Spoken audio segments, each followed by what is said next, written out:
ناظرین کرام، آپ کو پتہ ہے رحمت رمضان سحر نشریات میں آج آغاز میں جو شخصیت ہمارے پاس آئی ہیں، اللہ اکبر، ایسی شخصیت کہ جن کی زندگی خدمت خلق کی عملی تفسیر ہے۔ آپ پاکستان کے سابق وفاقی وزیر، ممتاز مذہبی و سیاسی رہنما اور ملک کے صف اول کے فلاحی ادارے المصطفیٰ ویلفیئر سوسائٹی کے بانی و سرپرست اعلیٰ بھی ہیں۔ جی ہاں، میری مراد حاجی حنیف طیب صاحب دامت برکاتہم العالیہ الحمدللہ ہمارے درمیان جلوہ گر ہیں۔ یہ وہ نام ہے کہ جنہوں نے اقتدار کے ایوانوں سے لے کر انسانیت کی خدمت کی گلیوں تک، سبحان اللہ، ہر جگہ دیانت اور مخلصی کی مثالیں قائم کی۔ چاہے وہ مختلف لوگوں کی آنکھوں کی بینائی لوٹانے کا مشن ہو یا یتیموں کی کفالت، آپ کا کردار ہمیشہ نمایاں رہا۔ آج ہم ان کے طویل تجربات اور سیاست سے سماجی خدمت تک کے سفر اور پاکستان کے مستقبل سے متعلق ان کی سوچ پر گفتگو کریں گے، لیکن سفر طویل ہے، ٹائم مختصر ہے، مگر حاجی صاحب یہ صلاحیت رکھتے ہیں کہ جیسا وقت ہو ماشاءاللہ اللہ پاک نے آپ کو وہ قوت گویائی اور وہ کلام پر عبور عطا فرمایا ہے کہ آپ مختصر بات میں بھی اپنی بات سمجھا دیتے ہیں، معافی ضمیر بیان کر دیتے ہیں۔ اللہ تعالیٰ سے دعا اللہ تبارک و تعالیٰ ہمارے حاجی حنیف طیب صاحب کو عافیت والی، صحت والی لمبی زندگی عطا فرمائے۔ قبلہ حاجی صاحب السلام علیکم ورحمۃ اللہ وبرکاتہ۔ وعلیکم السلام ورحمۃ اللہ وبرکاتہ۔ پہلے تو آپ کی آمد کا بہت شکریہ، آپ نے ہمیں وقت عطا فرمایا۔ جزاک اللہ، بہت شکریہ آپ کا۔ اللہ پاک آپ کو سلامتی عطا فرمائے۔ حاجی صاحب سوالات کا آغاز کرتے ہیں۔ وفاقی وزیر آپ رہے ماشاءاللہ، تو ایسی کیا وجہ بنی کہ سیاست کے راستے سے سماجی خدمت کی راہ تک کا جو سفر، یعنی اس طرف آپ جو چلے، اس طرف نکل آئے، تو اس کی کیا وجہ بنی تھی؟ آپ یہ سمجھتے تھے کہ نہیں، سیاست میں جو کردار ادا کرنا تھا جس گولڈن ٹائم کے اندر، وہ آپ نے کر دیا، اب اس کو وہ کہتے ہیں نا کہ اپنے کام کو اور اپنی صلاحیتوں کو بروئے کار لا کر جو ایک ایسا کام کہ جو آپ کے لیے صدقہ جاریہ بن جائے، اس نیت کے ساتھ آپ نے سفر شروع کیا خدمت کا، یہ ارشاد فرمائیے۔ بسم اللہ الرحمن الرحیم۔ الصلاۃ والسلام علیک یا سیدی یا رسول اللہ۔ آئی ڈی ایس کے اس پروگرام میں شریک ہو کر مجھے بڑی خوشی ہوئی۔ ماشاءاللہ یہ بھی انوکھی بات ہے کہ آپ خالص پروگرام جاری کرتے ہیں، الحمدللہ، یہی خوبی ہے اس پروگرام کی، بالکل یہی خوبی ہے۔ اب رہا مسئلہ سوال کا، دیکھیے پہلی مرتبہ تو میں کونسلر منتخب ہوا تھا، اچھا ٹھیک ہے، پھر 3 مرتبہ ایم این اے الیکٹ ہوا تھا، اچھا 3 مرتبہ، اور 4 فیڈرل پورٹ فولیوز جس میں labour, manpower, overseas Pakistanis, housing and works, ماحولیات اور پیٹرولیم اینڈ نیچرل ریسورسز، ایسے محکموں میں کام کرنے کے بعد پھر اس کے بعد ایک تجربہ حاصل ہو گیا، اور اندازہ یہ ہوا کہ پاکستان کے اسکولوں میں اچھی تعلیم نہیں مل سکتی، جی، پاکستان کے دواخانوں میں اچھا علاج نہیں ہو سکتا، تو ان دونوں چیزوں کو دیکھ کر کے احباب نے جمع ہو کر کے پروگرام بنایا، اور اس کا بھی یہ خاص اللہ کا ہم پر کرم ہے کہ اس کا نام المصطفیٰ سے رکھا، نبی کی نسبت سے، واہ واہ واہ، اللہ کا کرم ہے۔ الحمدللہ کراچی سے شروع کیا، اور کراچی میں ایسبیسٹوس کی چادروں پر ایک چھوٹے سے پروگرام سے شروع کیا، اب کراچی میں بھی ہے، اور کراچی میں دیکھیں تو لانڈی میں الگ ہے، کورنگی میں الگ ہے، ملیر سعود آباد میں الگ ہے، لیاقت آباد میں الگ ہے، فیڈرل بی ایریا میں الگ ہے، کورنگی میں الگ ہے، اورنگی میں الگ ہے، تو یوں یہ تو کراچی، اور کراچی کے باہر بھی مختلف شہروں میں الحمدللہ۔ میرے ساتھ آسانی یہ تھی کہ جو لوگ دورے طالب علمی میں انجمن طلبہ اسلام میں رہے، انہوں نے کہا کہ ہمیں اب اس کام میں لگا دینا، تو الحمدللہ اس کام میں لگا دیا، اور اللہ تعالیٰ کے فضل سے کام چل رہا ہے۔ تو ایسا کوئی یہ خدمت خلق کا جذبہ شروع سے جذبہ تھا، یا کوئی ایسا کوئی واقعہ ہوا کہ جس کی وجہ سے آپ المصطفیٰ ویلفیئر جو آپ نے اس کا قیام کیا، کیا معاملہ ہوا تھا؟ دراصل بات یہ ہے کہ جب ہندوستان پاکستان الگ الگ نہیں ہوئے تھے تو میرے نانا جان حاجی عبدالغنی اور ان کے بھائی حاجی عبد الکریم یہ ہندوستان میں کاروبار کرتے تھے. کاروباری سلسلے میں جب ان کو حرمین شریفین میں جانا ہوا تو دیکھا کہ وہاں تو ابھی پیٹرول بھی دریافت نہیں ہوا ہے, وہاں سونے کی کانیں بھی دریافت نہیں ہوئی ہیں, غربت بہت ہے. تو انہوں نے باب مجیدی کے سامنے, پہلے باب مجیدی 85-86 تک تو درمیان میں تھا, آخری تھا, اب درمیان میں آ گیا ہے. باب مجیدی کے باہر الٹے ہاتھ کی پہلی عمارت جو انہوں نے بھائیوں نے بنائی اس کا نام تھا دارالیتامہ.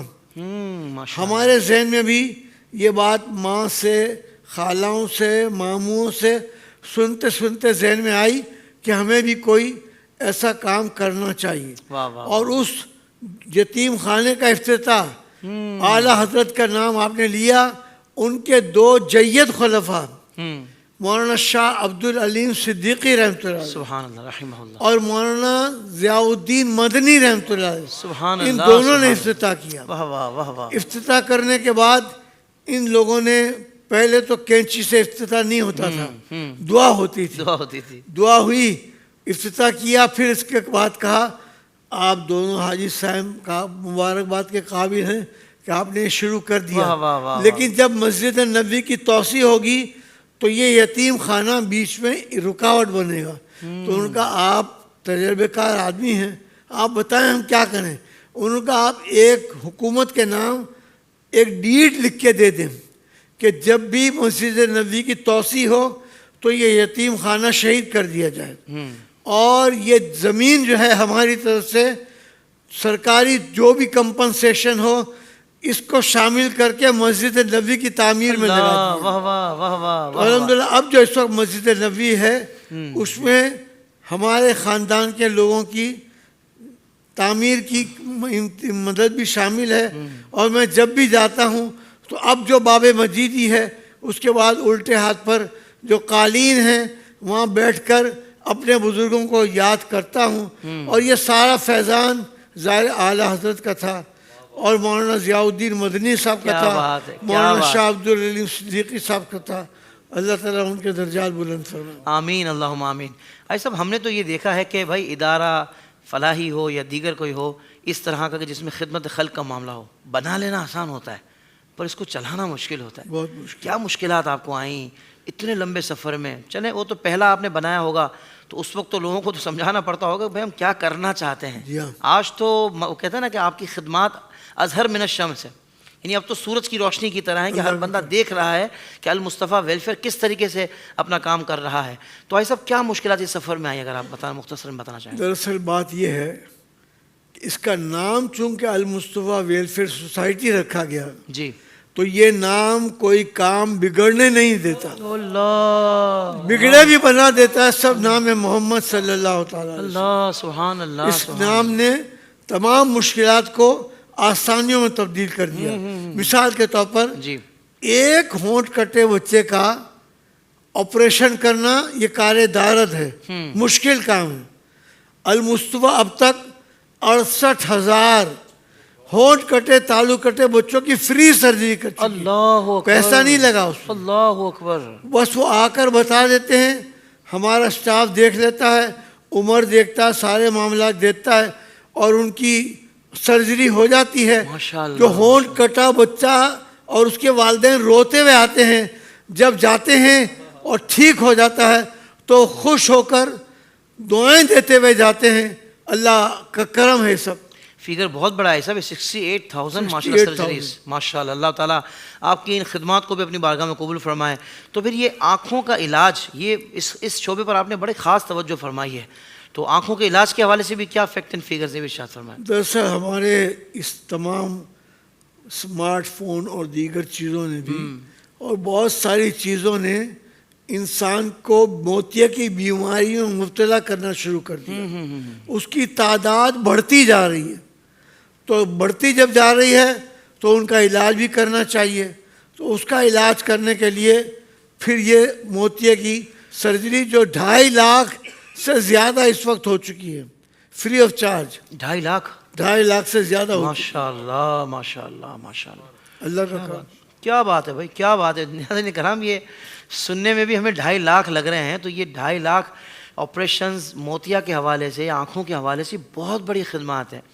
ہمیں قدر کرنی چاہیے ایسے اداروں کی بھی، اور جس طرح حاجی صاحب اس ادارے کو لے کر چل رہے ہیں، آپ نے بنایا، اور آج بھی ماشاءاللہ آپ کا یہ مبارک سفر جاری ہے. یقیناً آپ ہمارے لیے اور بہت ساری این جی اوز اور فلاحی اداروں کے لیے انسپریشنز ہیں. دیکھیں بہت سارے لوگوں نے تو اس کو کمائی کا ذریعہ بنا لیا ہے نا، بس پیسے ہی بنا رہے ہیں اور لوگوں کو کسی بہانے سے بلاتے ہیں اور پھر اچھا خاصا بل ہوتا ہے. مگر الحمدللہ المصطفیٰ ویلفیئر سوسائٹی کس اخلاص کے ساتھ اور کس طریقے کے ساتھ کام کر رہی ہے، یقیناً یہ ایک بہت بڑا رول ماڈل ہے. ایسا بڑا خوبصورت سوال ہے کہ وہ جیسے ہم تو آپ سے متاثر ہیں، بہت سارے ہزاروں ہیں جو آپ کے کام سے متاثر ہیں، آپ خود کن ہستیوں سے، کن شخصیات سے متاثر ہیں، ان کا اگر ذکر کر دیں. میرے پیر و مرشد، ان کو پوری دنیا اس وقت جی. غزالی دوراں اور راضی زماں کے نام سے یاد کرتے ہاں ہیں. ہاں ہاں ہاں ہاں ہاں سبحان حضرت اللہ. علامہ سید احمد سعید شاہ صاحب کاظمی واہ واہ بہت سی کتابیں بھی لکھی، جی ہاں بہت سے مضامین بھی لکھے، اور البیان کے عنوان سے جی. قرآن مجید کا ترجمہ بھی کیا. میں نے ان سے بہت رہنمائی حاصل کی، اور مجھے رہنمائی دلوانے والے حضرت داتا علی حجویری ہیں.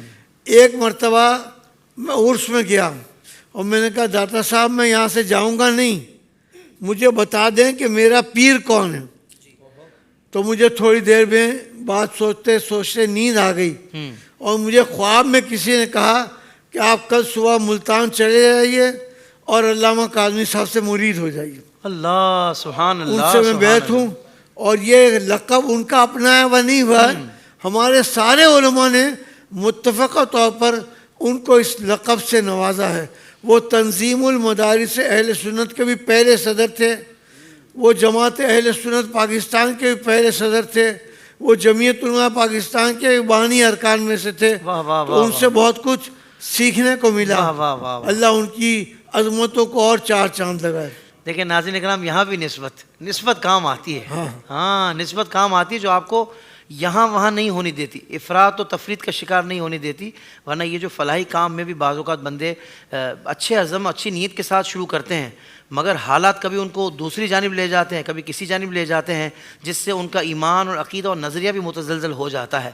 لیکن بھائی صاحب نے بتایا کہ بھائی نسبت ہوگی نا تو پھر نسبت آپ کی حفاظت فرمائے گی. بھائی کیا بات ہے، سبحان اللہ. اچھا فلاحی ادارے تو بھائی صاحب بہت سارے کام کر رہے ہیں، تو آخر المصطفیٰ ویلفیئر سوسائٹی ان سے ممتاز کیسے ہے، کیا خاص بات ہے؟ دو باتیں تو میں نے ہونٹ کٹے کی اور موتیے کی سرجری کی جی بتائی. ایسا ہی ہے. جیسے آپ نے ابھی تعارف میں بھی ذکر کیا تھا، المصطفیٰ کے تحت یتیم خانے ہیں، ان کو ہم یتیم خانہ نہیں کہتے. My home Al Mustafa. واہ واہ واہ واہ. کسی یتیم بچے سے پوچھا جائے بیٹے آپ کہاں رہتے ہو، تو یا تو وہ یہ کہے گا کہ میں یتیم ہوں، یتیم خانے میں رہتا ہوں، یا وہ المصطفیٰ میں رہتا ہوگا تو کہے گا میرا گھر ہے المصطفیٰ، میں اس میں رہتا ہوں. اور یتیم بچے ماشاءاللہ آپ کی دعا سے اور اللہ اس کے رسول کے کرم سے انگلش میڈیم میں پڑھتے ہیں. ان میں سے 75 حافظ قرآن بھی ہو چکے ہیں. اللہ اکبر ماشاءاللہ. صاحب وہ ان کی تراویح الگ ہوتی ہے. سبحان اللہ. تو سنانے والے، سامع بھی، پڑھنے والے بھی، اور کچھ ضعیف العمر لوگ بھی ہوتے ہیں. ضعیف العمر کے لوگوں کے اس بات پر مجھے یاد آیا کہ ایک باپ 8-8 10-10 بچوں کو پال کے بڑا کرتا ہے، لیکن جب وہ بوڑھا ہو جاتا ہے تو پھر وہ ناپسندیدہ شخصیت ہو جاتا ہے. ہم نے ایسے بڑے لوگوں کو پالنے پوسنے کے لیے، کھانا کھلانے کے لیے جو شیلٹر ہوم بنایا ہے، اس کا نام ہے گوشہ سیدنا امیر حمزہ. سبحان اللہ. رضی اللہ اللہ. واہ واہ واہ واہ. سید الشہداء. یہاں بھی نسبت. کیا بات ہے، کیا بات ہے. اور جو ایسی خواتین ہیں جنہوں نے پوری زندگی بچوں کی خدمت کی ہوتی ہے، وہ جب ضعیف ہو جاتی ہیں تو یا ان کا داماد یا ان کی بیٹی بالآخر ان کے چڑچڑے پن سے، بقول ان کے، جی بقول ان کے، میں نہیں کہتا چڑچڑا پن، ان کا تو فیض ہے. فیض. اب وہ اس کے لیے جو یتیم خانہ شیلٹر ہوم بنایا ہے، اس کا نام رکھا ہے گوشہ خاتون جنت. سبحان اللہ سبحان اللہ، واہ واہ واہ واہ واہ. تو الگ الگ نوعیت کے کام علی مصطفیٰ کی طرف سے ہو رہے ہیں. مثلاً پاکستان بھر میں سب سے زیادہ اجتماعی شادی المصطفیٰ کی طرف سے ہوتی ہے ملک بھر میں. واہ واہ. اور جب وہ جاتا ہے شادی شدہ جوڑا تو ایک شہزور ٹرک میں گھر کی ضرورت کا سارا سامان وہ لے کر جاتا ہے، جس میں ایک کنزول ایمان بھی شامل واہ ہوتا ہے. واہ واہ واہ سبحان اس اللہ. میں کنزول ایمان بھی شامل ہوتا ہے. ماشاء اللہ صاحب سبحان اللہ، کیا کہنے ہیں. اچھا آپ تو وفاقی وزیر رہے ہیں، آپ کے خیال میں ریاست اور فلاحی اداروں کے درمیان کیسے تعلقات ہونے چاہیے اور ان کا تعلقات کا مضبوط ہونا یہ کتنا ضروری ہے؟ مضبوط ہونا تو بہت ضروری ہے. اصولاً جو ذمہ داری اللہ ہم سے پورا کروا رہا ہے وہ کام ہے ریاست کا. لیکن ریاست کے اسکولوں کو دیکھ لیں، ریاست کے ہاسپٹل کو دیکھ لیں، ریاست کی کلینک کو دیکھ لیں، تالا لگا ہوا ہوتا ہے، کوئی ہوتا نہیں ہے پوچھنے والا. لہذا ریاست سے کو سبق سیکھنا چاہیے کہ یہ سوشل ویلفیئر کا جو کام کر رہی ہیں یہ ہمارے لیے رول ماڈل ہے، ہمیں یہ کام کرنا چاہیے. اگر وہ یہ کام کریں گے تو یقیناً اللہ تعالیٰ ان کے گھر میں بھی برکت عطا فرمائے گا، فیضان بھی عطا جائے گا. لیکن مشکل یہ ہے کہ جس معاشرے میں سودی نظام رائج ہو، جس معاشرے میں کرپشن کا نظام رائج ہو، تو ظاہر ہے کہ وہاں ریاست اور حکومت کے درمیان جو محبت کا تعلق آپ جس کی طرف توجہ دلا رہے ہیں اور ہمارے بھائی سن رہے ہیں وہ نظر نہیں آتا. بہت دکھ کی بات ہے. ایسا ہی ہے، بالکل ایسا ہی ہے. ایسا آخر میں یہ بھی ارشاد فرما دیں کہ فی زمانہ سیاست میں رہتے ہوئے دیانت داری دکھانا تو یہ مشکل تو نظر آتا ہے، لیکن اگر کوئی اس مشکل یعنی ایسے ماحول میں بھی دیانت داری اختیار کیے رکھے، ٹس سے مس نہ ہو، نہ کرپشن میں ہاتھ ڈالے، نہ دیگر معاملات میں ہاتھ ڈالے، رشوت میں، جھوٹ میں، تو اگر دیانت داری پہ بندہ استقامت اللہ کے لیے رہے تو اس کے فوائد کیا ملتے ہیں اس کو؟ اللہ نوازتا ہے.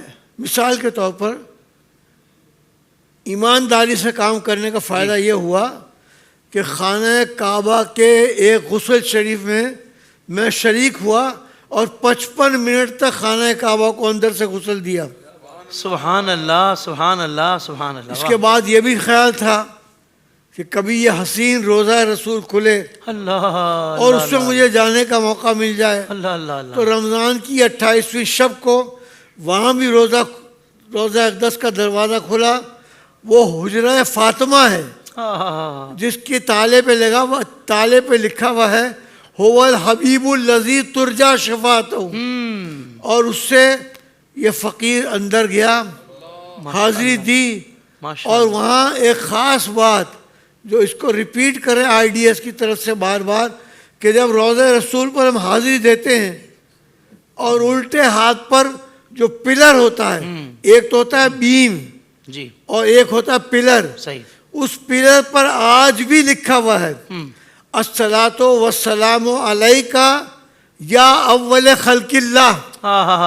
آج بھی ترکی کے زمانے کا آج بھی لکھا ہوا ہے. تو ایسی خوبیاں دیکھنے کو ملتی ہیں اگر ہم چاہیں. میں غوث پاک کے روضہ اقدس پر بھی گیا، انہوں نے کہا کہ آپ لوگ ایسا کریں، آپ حاضری دے چکے ہیں؟ ہاں دے چکے ہیں. نقیب الاشراف نے کہا نہیں، رات کو آپ 10 بجے پھر آئیں، اچھا سب کو خالی کرا دوں گا، آپ کو میں اندر لے جاؤں گا.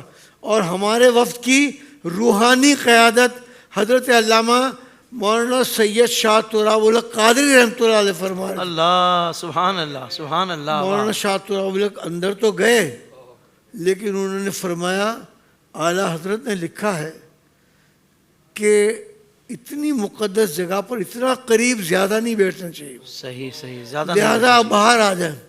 تو ہم باہر آ گئے، باہر نکلے تو ایکسلنسی نقیب الاشراف نے مجھے کہا why you came out side, آپ باہر کیوں آ گئے؟ میں نے کہا ہمارے اسپریچول لیڈر مولانا شاہ تراب الحق رحمۃ اللہ علیہ، اور انہوں نے کہا ہے کہ زیادہ دیر اتنا قریب نہیں بیٹھنا چاہیے. ادب کے تقاضے کے تحت ہم باہر بیٹھتے ہیں اور اللہ اللہ کرتے ہیں. تو اللہ تعالیٰ ایسے ایسے کام لے لیتا ہے میں اپنی گفتگو کو وائنڈ اپ کرتے ہوئے کہہ رہا ہوں کہ جو اس وقت المصطفیٰ میں ایکس رے کی مشین ہے جی جی وہ پاکستان کے جاپانی کونسل جنرل نے جاپان سے خریدی اور ہمیں لگا کر دی. ہمارے اسٹاف کو کچھ دن ٹریننگ کی. ایسی ایکس رے کی شاندار مشین ابھی کسی اور کے پاس نہیں ہے. یہ اللہ کا کرم ہے. پھر ہونٹ کٹے تالو کٹے بچوں کا جب اتنا آپریشن کرتے ہیں تو مشین تو پرانی ہو جاتی ہے. اب مشین جب پرانی ہوتی ہے تو مشین پرانی ہونے کے بعد ظاہر ہے کہ اس کی ترمیم کی ضرورت ہوتی ہے. تو ترکیہ کے صدر رجب طیب اردگان کی ٹیم ٹیکا کراچی آئی اور ہمارا سارا معاملہ دیکھا اور دیکھنے کے بعد انہوں نے سارا سامان بدل کے نیا لگا کر ہمیں دے دیا. 3 آپریشن تھیٹر جاپان والوں نے ہمیں لگا کر کے دے دیے. تو اس طرح سے بے شمار فوائد ہوتے ہیں. ایک مرتبہ محسن پاکستان ڈاکٹر عبدالقدیر خان میرے ساتھ تو بھائیوں والے تعلقات تھے. مجھے کبھی کبھی کہتے تھے حاجی صاحب میں اب آ رہا ہوں چند دنوں بعد تو میمنی کھانے پکانا اور میرے گھر لے آنا اور میں اپنے کچھ دوستوں کو بلاؤں گا آپ بھی ہوں گے سب مل جل کر کے کھانا کھائیں گے. انہوں نے مجھے کہا حاجی صاحب یہ جو آپ کا بلڈ بینک ہے یہ پرانا ہو گیا ہے اب جدید آ چکے ہیں آپ جدید لگائیں. اور میں نے کہا ٹھیک ہے آپ کہتے تو لگا لیں گے. میں نے اپنا ایسٹیمیٹ جوڑا تھا غلط تھا جو 28 لاکھ کا میرا اندازہ تھا خرچ ہوگا. لیکن جب ایسٹیمیٹ نکلوایا تو اس سستے کے زمانے میں 1 کروڑ روپے میں وہ بلڈ بینک نیا بن گیا اور اس کا افتتاح بھی بعد میں ڈاکٹر عبدالقدیر خان سے کرایا. اچھا تو کام تو اس طرح بہت سارے ہو سکتے ہیں. کیا بات ہے اللہ کا کرم ہے اللہ کی توفیق ہے. اب ٹیم بھی تیار کر لی ہے. ایک تو ایسا ہے کہ آدمی ایج وائز بھی اس کی اسٹیمنا میں فرق پڑتا ہے تو وہ ایک ٹیم بھی تیار ہو گئی ہے. اس ٹیم میں سے کوئی اس وقت مکے میں ہے کوئی مدینہ شریف میں ہے رمضان شریف میں وہاں گزارتے ہیں کوئی وہاں سے ہو کر آ گیا ہے کوئی آج کل میں آ جائے گا. تو سب یہ کرم ہے اللہ کا اللہ کے رسول کا کرم ہے. اللہ تعالیٰ آپ کی خدمات دینیہ اور خدمت خلق سب اپنی بارگاہ میں قبول فرمائے. اور یقیناً سن کر ہمارے حاضرین ناظرین ہم سب حیران ہو گئے کہ کیا فیکٹس اور فگرز ہیں جو المصطفیٰ ویلفیئر کے حوالے سے جو آپ نے پیش کیے ہیں. اللہ تبارک و تعالیٰ آپ کو اس کی بہترین جزا عطا فرمائے اور جو آپ کے معاونین ہیں اللہ تبارک و تعالیٰ ان کو بھی اس کا بہترین صلہ اور اجر عطا فرمائے. بھائی صاحب بہت دل سے آپ کا شکریہ. ایک آدمی جی آتا ہے. ابھی کل 23ویں شب میں قرآن کے حفاظ کے ختم میں گیا تھا تو ایک بندے نے کہا حاجی صاحب مجھے اپنا نمبر دے دیں. ٹھیک ہے میرا نمبر لے لیں میں یہاں کچھ اپنی طرف سے خرچ کرنا چاہتا ہوں. صحیح. وہ خرچ سے مراد کروڑوں کا حساب ہے. خرچ سے مراد کروڑوں کا حساب. اب ہمارا بچیوں کا شہزادیوں کا مائی ہوم تیار ہو چکا ہے. 5 منزلہ وہ بلڈنگ ہے اور ان قریب 2-3 مہینے میں فنشنگ ہو کر اس کا افتتاح بھی ہو جائے گا. بہت بڑی بات ہے. بہت بڑی بات. ایک آدمی تعاون کرنے والا. مثلا میں نے کہا کہ علامہ ارشد القادری صاحب کو میں ایک جگہ لے گیا اللہ ان کے درجات بلند فرمائے. ان کی کتابیں درویشانہ کتابیں رئیس التحریر زلزلہ اور کیا کیا نہیں لکھا انہوں نے. سیر گلستان کیا کیا نہیں لکھا. ماشاءاللہ انہوں نے مجھے کہا کہ ایک بندے سے مجھے ملنا ہے. میں نے کہا میں ملوا دیتا ہوں. بولا آپ کے کہنے سے مل لے گا. میں نے کہا ملے گا بڑی عزت سے ملے گا آپ کی تکریم کرے گا. میں نے اس آدمی کو کہا کہ علامہ ارشد القادری صاحب آپ کے پاس آنا چاہتے ہیں. بولا میرے گھر آ جائیں گے. میں نے کہا ہاں آ جائیں گے میں لے آؤں گا. گئے اور جب پہنچے تو مغرب کے بعد بہت دیر تک ان کی آنکھوں سے آنسو تھمتے نہیں تھے. اتنی روتے تھے وہ. اور ان کے ذریعے پھر جو جگہ ملی ہمیں اب اس وقت اس جگہ ایک جگہ کی ایک کی بات کر رہا ہوں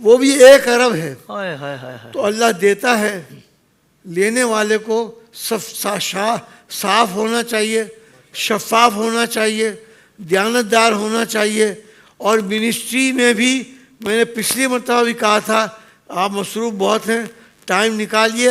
رمضان کے بعد میں الحمدللہ 5 منزلہ بلڈنگ کے گراؤنڈ فلور کے فلیٹ میں رہتا ہوں, جی بالکل ایسا ہی. جبکہ منسٹری پیٹرولیم کی بھی رہی ہے. اس سے اندازہ ہو سکتا ہے اللہ جس کو بچانا چاہے ماشاءاللہ اللہ اس کو بچاتا ہے. اللہ پاک آپ کو سلامتی عطا فرمائے. صاحب بہت زبردست, بہت خوبصورت گفتگو آپ نے فرمائی ہے, آپ کا بہت دل سے شکریہ.